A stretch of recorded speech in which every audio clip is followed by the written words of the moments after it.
부자의 선택, 한화 60년, 한국 방산의 기적 1950년, 한반도에 전쟁이 터졌습니다.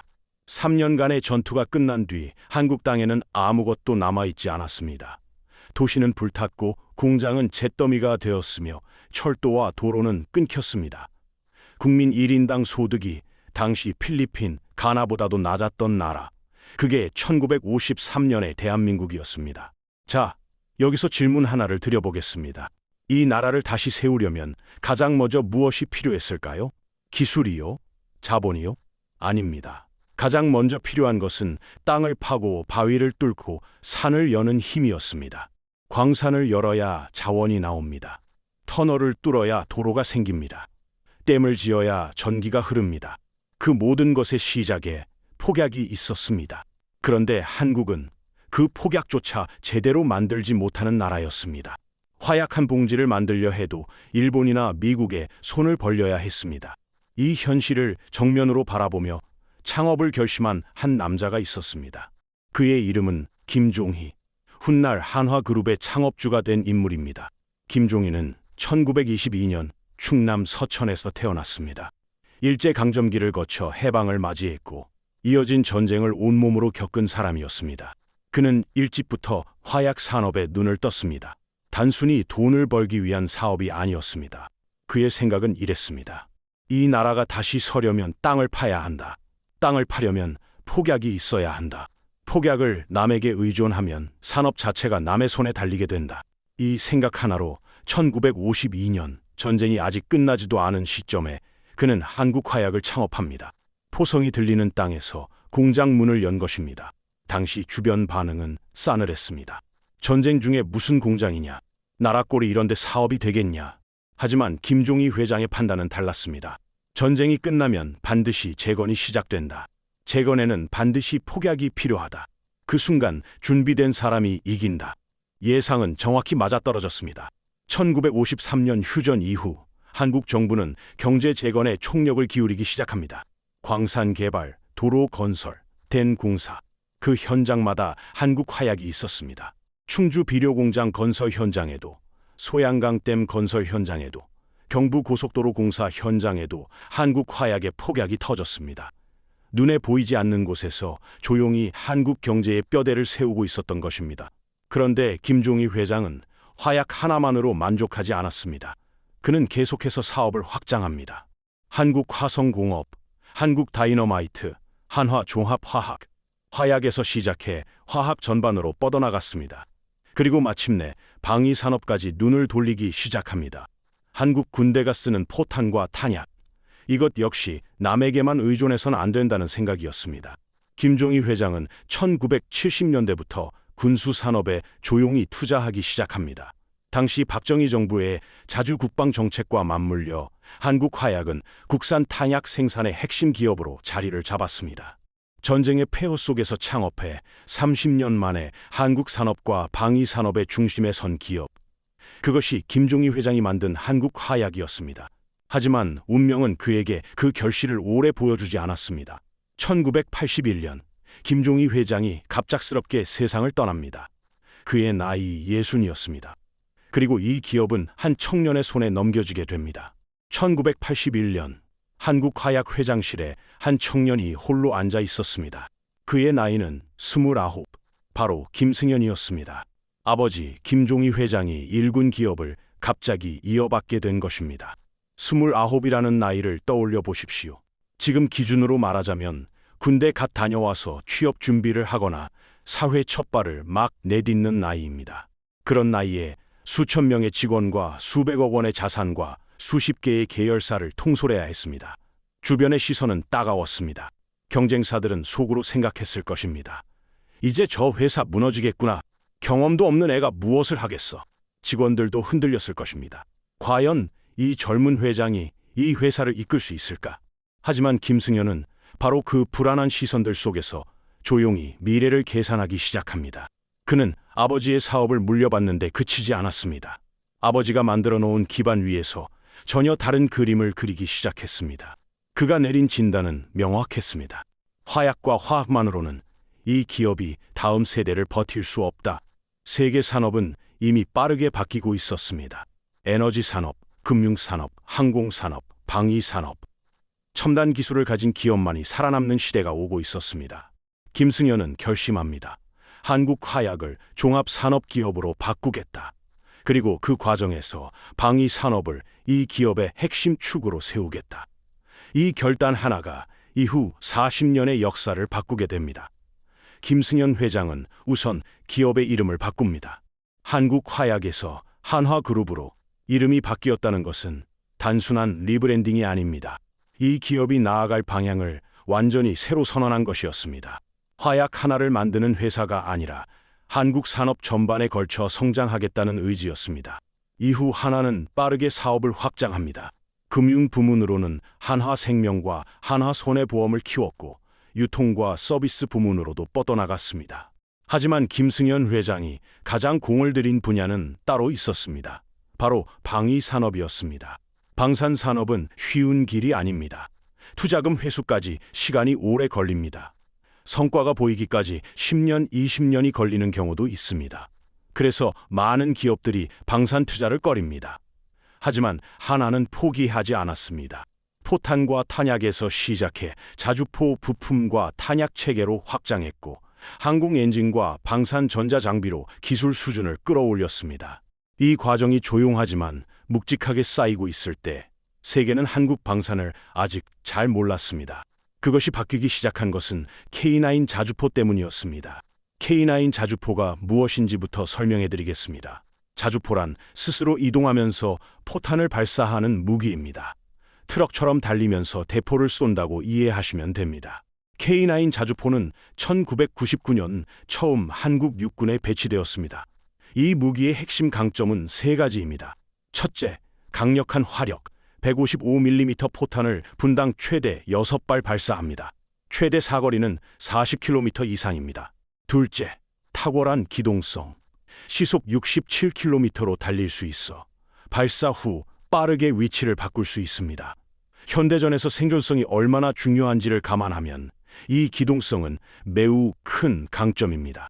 셋째, 극한 환경 작동 성능, 영하 32도의 혹한에서도 영상 50도의 사막에서도 정상 작동한다는 것이 실전에서 검증되었습니다. 터키가 먼저 알아봤습니다. 2001년 터키는 K9 자주포를 도입했습니다. 이것이 K9E의 첫 해외 수출이었습니다. 그 다음은 인도였습니다. 인도는 파키스탄과의 국경 분쟁에 대비해 K9 자주포 100문을 도입하고 자국 내 면허 생산까지 추진했습니다. 이어서 핀란드, 노르웨이, 에스토니아, 유럽 국가들도 K9를 선택했습니다. 그리고 결정적인 계약이 터집니다. 2022년 폴란드와의 계약. 폴란드는 러시아의 우크라이나 침공을 보면서 자국 방위력 강화를 즉각 결정했습니다. 그 선택지 중 하나가 K9 자주포였고 계약 물량은 672문이었습니다. 670문. 이것이 얼마나 큰 숫자냐 하면 한국 육군이 보유한 K9 전체 수량과 맞먹는 규모입니다. 계약 금액만 수조 원에 달했습니다. 이 계약 하나가 한국 방산이 진짜 수출 강국임을 세계에 공식 선언한 순간이었습니다. 한화 역사에서 가장 극적인 장면은 따로 있습니다. 2015년 삼성그룹이 방산 계열사를 처분하기로 결정했습니다. 팔려고 내놓은 회사가 두 곳이었습니다.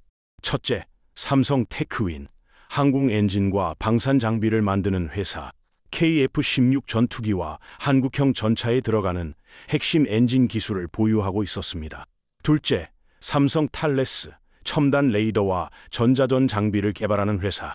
군함에 탑재되는 사격 통제 시스템부터 지상군의 통신 장비까지 담당했습니다. 삼성은 왜 이 회사들을 팔았을까요? 당시 삼성은 반도체와 스마트폰에 모든 역량을 집중하는 전략을 선택했습니다. 방산 계열사는 이 전략에서 우선순위가 아니었습니다. 그래서 내놓은 것입니다. 이 매물을 사겠다고 나선 곳이 김승현 회장의 한화였습니다. 인수 금액은 약 1조 9천억 원. 당시로선 엄청난 규모였습니다. 주변에서는 고개를 갸웃거렸습니다. 너무 비싸게 사는 거 아니냐. 방산 경기가 좋지 않은 시기인데. 하지만 김승현 회장의 계산은 달랐습니다. 기술이란 돈으로 살 수 없습니다. 시간이 만들어내는 것입니다. 삼성이 항공과 방산에서 수십 년 동안 쌓아온 기술과 인력과 노하우, 그것을 한화가 흡수한다면 한국 방산 기술의 수준이 한 세대 앞으로 당겨지는 효과가 생깁니다. 인수 후 삼성테크위는 한화 에어로스페이스로 이름을 바꿨고 삼성탈레스는 한화 시스템으로 새 출발을 했습니다. 이 두 회사는 현재 한국 방산과 항공우주 기술의 핵심 중의 핵심이 되었습니다. 2015년에 그 결단 하나가 오늘의 한화를 만들었다 해도 과언이 아닙니다. 우크라이나 전쟁이 바꾼 세계 방산 지형. 2022년 2월 24일 러시아가 우크라이나를 전면 침공했습니다. 이 전쟁은 세계 정치와 에너지 시장에 큰 충격을 줬지만 방위 산업에는 완전히 다른 의미의 파장을 일으켰습니다. 유럽 국가들이 갑자기 직면한 현실이 있었습니다. 우리 무기 창고가 비어 있다. 냉전 종식 이후 30년 동안 유럽 선진국들은 국방비를 꾸준히 줄여왔습니다. 독일, 프랑스, 영국. 이들은 GDP 대비 국방비를 1~2%대로 유지했고 무기 생산 시설도 대폭 축소했습니다. 전쟁은 끝났다고 믿었기 때문입니다. 그런데 눈앞에서 실제 전쟁이 벌어지자 유럽은 패닉에 가까운 상황이 됩니다. 폴란드는 즉시 국방비를 GDP의 4% 이상으로 늘리겠다고 선언했습니다. 핀란드와 스웨덴은 나토 가입을 서둘렀습니다. 독일은 1천억 유로의 특별 국방 예산을 편성했습니다. 그런데 문제가 있었습니다. 유럽과 미국의 방산업체들은 생산 속도가 느렸습니다. 공장 라인을 늘리고 생산 물량을 키우는데 몇 년이 걸렸습니다. 지금 당장 무기가 필요한데 주문하면 5년 뒤에 받을 수 있다. 이런 상황에서 전 세계의 눈이 향한 곳이 바로 한국이었습니다. 한국은 달랐습니다. K9 자주포, K2 전차, FA-50 경공격기, 천무 다연장 로켓. 이 무기들은 실전 배치된 장비였고 즉시 생산 확대가 가능했으며 가격 경쟁력도 뛰어났습니다. 그 결과 2022년 한국의 방산 수출액은 약 173억 달러를 기록합니다. 전년 대비 약 4배 가까이 폭증한 수치입니다. 한국은 이 수치로 세계 방산 수출 상위 국가 반열에 올라서게 됩니다. 기술의 힘으로 이뤄낸 결과였습니다. 한화의 도전은 방산에서 멈추지 않았습니다. 지금 한화 에어로스페이스는 우주 산업을 향해 달려가고 있습니다. 여러분, 누리호 기억하십니까? 2022년과 2023년 한국이 독자 기술로 개발한 우주 발사체입니다. 그 누리호의 핵심인 75톤급 액체 로켓 엔진을 개발하고 제작한 곳이 바로 한화 에어로스페이스입니다. 이것이 왜 의미가 있냐?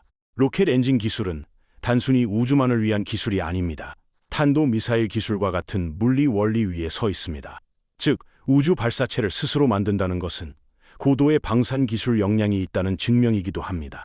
화약 회사로 시작한 기업이 이제는 로켓 엔진을 만드는 기업으로 성장했습니다. 창업주 김종희 회장이 전쟁 중에 화약 공장 문을 열었던 그날부터 무려 70년 만의 변화입니다. 이제 숫자로 정리해 보겠습니다.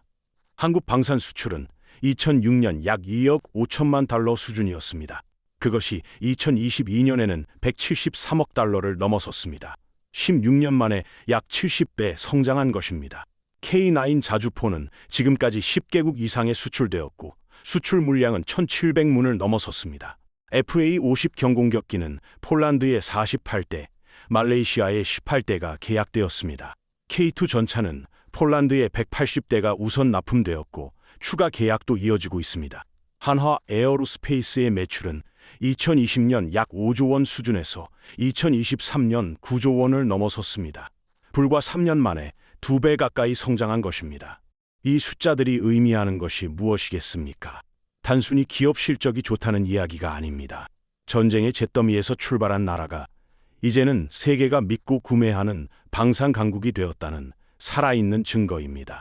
경제 역사를 공부하다 보면 기업의 성장에는 언제나 두 가지 조건이 필요하다는 것을 배웁니다. 하나는 씨를 심는 사람, 다른 하나는 그 씨를 꽃 피우는 사람. 한화의 이야기가 바로 그것입니다. 김종희 회장은 씨를 심었습니다.